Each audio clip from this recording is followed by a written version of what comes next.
Recording by Moira Fogarty. The Art of War by Sunzi, translated by Lionel Giles. Part 7. Maneuvering.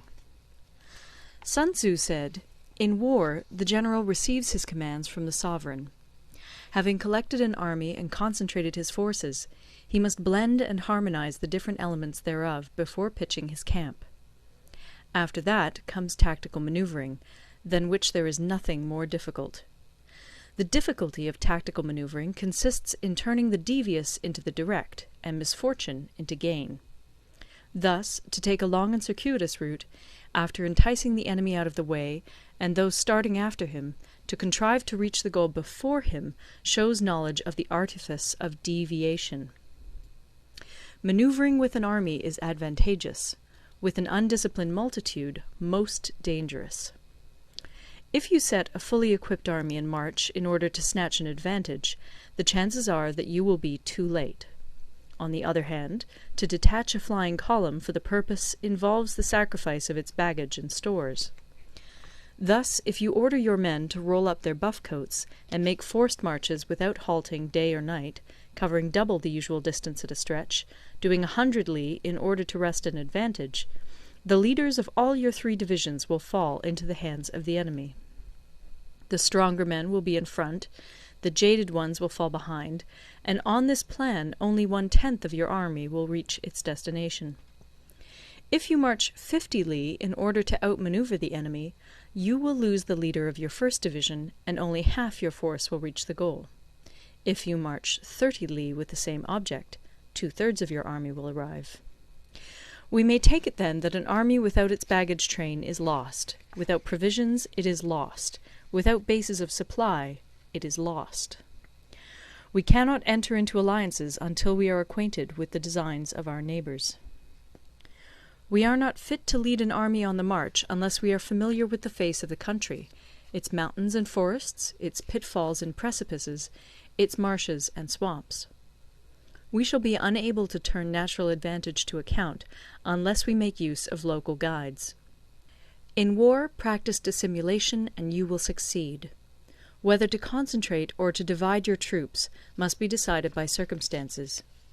Let your rapidity be that of the wind, your compactness that of the forest.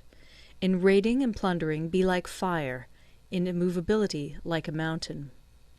Let your plans be dark, and impenetrable as night, and when you move, fall like a thunderbolt. When you plunder a countryside, let the spoil be divided amongst your men. When you capture new territory, cut it up into allotments for the benefit of the soldiery. Ponder and deliberate before you make a move. He will conquer who has learnt the artifice of deviation. Such is the art of manoeuvring.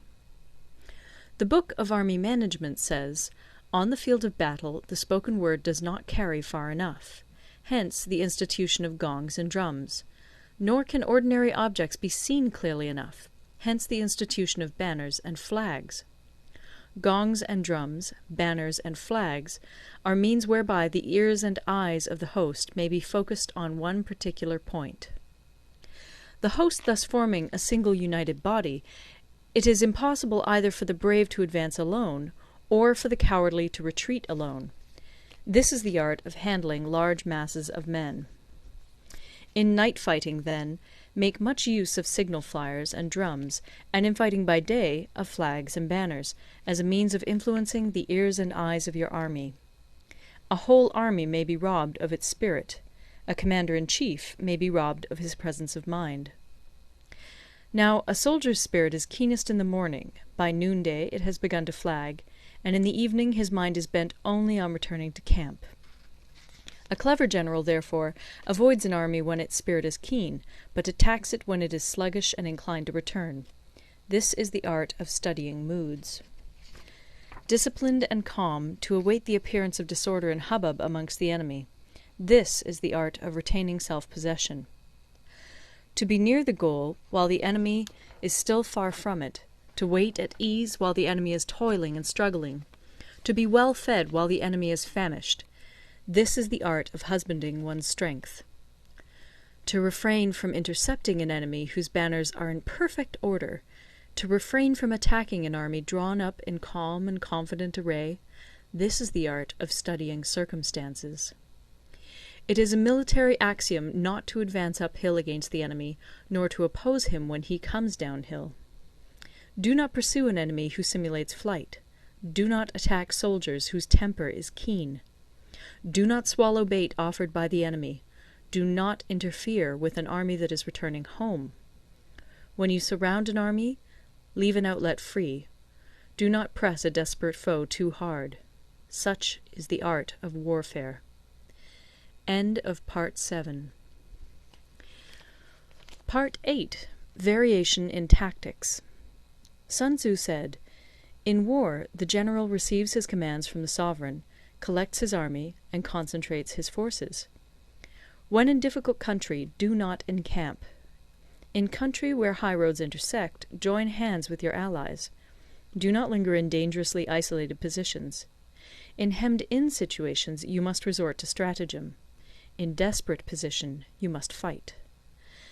There are roads which must not be followed, armies which must not be attacked, towns which must not be besieged, positions which must not be contested, commands of the sovereign which must not be obeyed."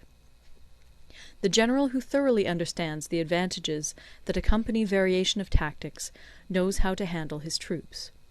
The general who does not understand these may be well acquainted with the configuration of the country, yet he will not be able to turn his knowledge to practical account. So, the student of war who is unversed in the art of war of varying his plans, even though he be acquainted with the 5 advantages, will fail to make the best use of his men. Hence, in the wise leader's plans, considerations of advantage and of disadvantage will be blended together. If our expectation of advantage be tempered in this way, we may succeed in accomplishing the essential part of our schemes.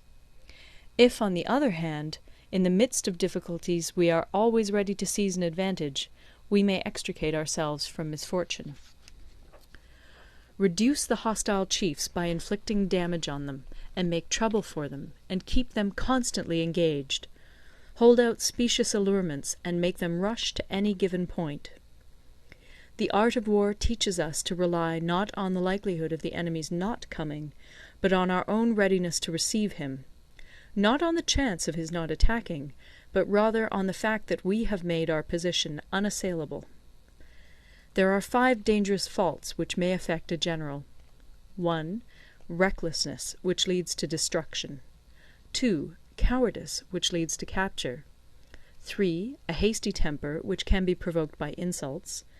4. A delicacy of honour, which is sensitive to shame.